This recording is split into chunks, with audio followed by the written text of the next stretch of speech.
नमस्कार मित्रों, जय श्री राम। मैं महावीर सिंह चौहान बमन गांव से। मित्रों, आज एक ऐसी समस्या पर प्रकाश डालेंगे जो हमारे पड़ोसी ज़िले नर्मदापुरम से संबंधित है। नर्मदापुरम, जिसका पूर्व में नाम होशंगाबाद हुआ करता था, अभी वो नर्मदापुरम जिले के नाम से जाना जाता है। मित्रों, दैनिक भास्कर ने कुछ ही समय पहले 3-4 महीने पहले एक न्यूज़ छापी थी, जिसमें उन्होंने बताया कि पिछले 3 सालों में नर्मदापुरम में 700% तक कैंसर के मरीजों की संख्या में वृद्धि हुई है। और इसका मुख्य कारण उन्होंने बताया था कि वहाँ के किसान जो एकदम बहुत अधिक मात्रा में उर्वरक और कीटनाशकों का प्रयोग कर रहे हैं, तो इसके कारण कैंसर के मरीजों की संख्या में इतनी वृद्धि हुई है। मित्रों, क्या कर रहे हैं वहाँ के किसान? एक केमिकल है जो प्रतिबंधित है। तो वो क्या करते हैं कि वहाँ के किसान गर्मी में मूंग की फसल बहुत ज़्यादा मात्रा में लेते हैं, तो वो मूंग की फसल को सुखाने के लिए केमिकल का इस्तेमाल करते हैं जो कि प्रतिबंधित है। और हैरानी की बात यह है कि किसानों को पता है कि ये केमिकल प्रतिबंधित है, और उस मूंग को जब वो मूंग निकलता है तो वहाँ के किसान उसको खुद 6 महीने तक खाना पसंद नहीं करते हैं, ऐसा उसमें उन्होंने बताया है।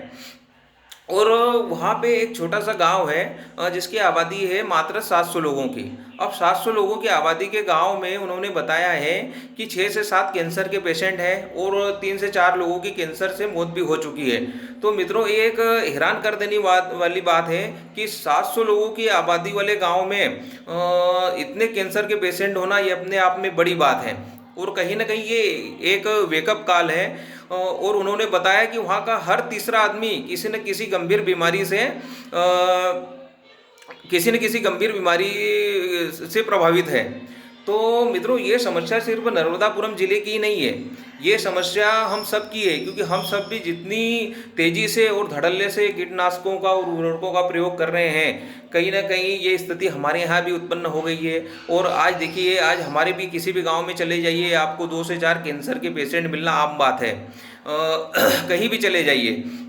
तो ये क्यों हो रहा है? क्योंकि हम जितनी मात्रा में उर्वरकों और कीटनाशकों का प्रयोग कर रहे हैं। मित्रों, क्या हो रहा है कि अभी तो सिर्फ हमारी ज़मीन बंजर हो रही है, लेकिन कुछ समय बाद इंसान भी बंजर हो जाएगा, क्योंकि जो जिस हिसाब से हम इनका उपयोग कर रहे हैं। तो मित्रों, क्या हो रहा है, अभी शहरों में आप देखिए कि लोग क्या कर रहे हैं कि अपने घरों की छतों पर जैविक खेती कर रहे हैं। जैविक खेती से मतलब जैविक सब्जियां उगा रहे हैं, क्योंकि उनको पता हो गया है कि मार्केट में जहर बिक रहा है। तो मित्रों, क्या हो रहा है कि हम तो किसान लोग हैं, हमारे पास तो क्या मेड़ों पे इतनी ज़मीन है कि अगर हम चाहे तो हम हमारे कम से कम हमारे घर परिवार के लिए जैविक सब्जी हम पैदा कर सकते हैं, सिर्फ गोबर की खाद से।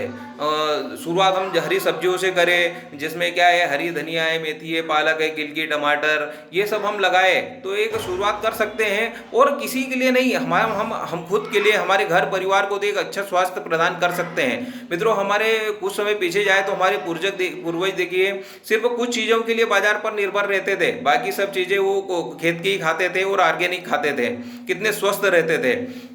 आज आप गांव में चली जाइए, एक 60 से 70 साल के बुजुर्ग को देखिए, और आज की स्थिति में एक 30 से 40 साल के युवा को देखिए। आज का जो युवा है 100 से 200 कदम चलता है और हाँफने लगता है। और जो बुजुर्ग है, और बुजुर्ग मैं उनको नहीं कहना चाहूँगा, क्योंकि आज की स्थिति में उल्टा है, वो बुजुर्ग नहीं, वो जवान है, और आज का जो युवा है वो बुजुर्ग है, और ये सच्चाई है।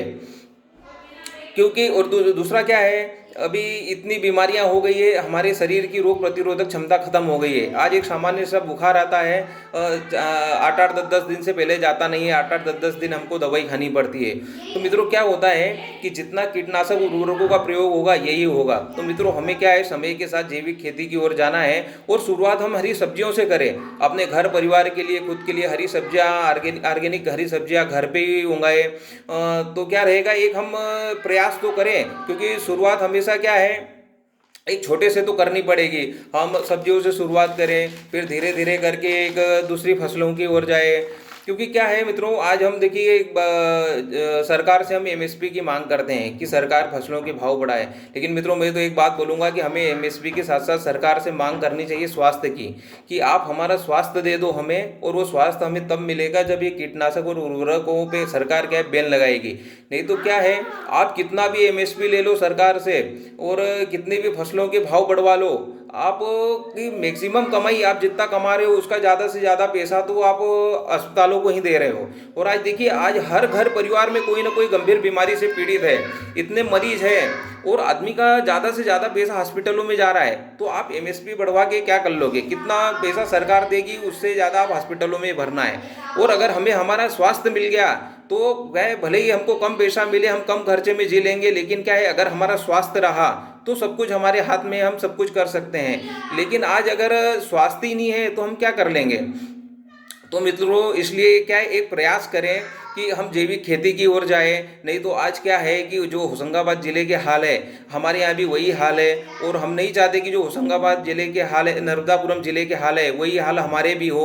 तो मित्रों, एक प्रयास करें, जैविक खेती की ओर जाए और शुरुआत हरी सब्जियों से करें। और मैं खुद भी किसान हूँ, लेकिन अब क्या है कि अब घर से बाहर है तो कुछ मजबूरियाँ हैं। लेकिन एक अगर घर जिस दिन भी गए उस दिन प्रयास ज़रूर करेंगे कि जैविक खेती मतलब अपने खुद के लिए, अपने घर परिवार के लिए तो कम से कम जैविक खेती मतलब हरी सब्जियां जो जैविक रूप से हो, पूर्ण रूप से ऑर्गेनिक गोबर के खाद की, एक प्रयास जरूर करेंगे। तो मित्रों, आपसे भी मेरा निवेदन है कि कम से कम हरी सब्जियों से ही एक प्रयास जरूर करें। और क्या है, देखिए, सरकार तो आपको भी पता है कि जो भी सरकारें हैं, अब इनका जो भी सब आपको पता है क्या रहता है क्या नहीं रहता है। तो इतना आसान नहीं है कि ये इतनी आसानी से इनको बैन कर दे। लेकिन क्या है कि एक प्रयास हम कर सकते हैं कि हम इनका जितना इस्तेमाल कम करेंगे, अपने आप ये चीज़ें मार्केट से बाहर होती चली जाएगी। तो क्या है, एक प्रयास जरूर करें, जैविक खेती की ओर जाए, हरी सब्जियों से शुरुआत करें। धन्यवाद। जय हिंद, जय भारत, जय जवान, जय किसान।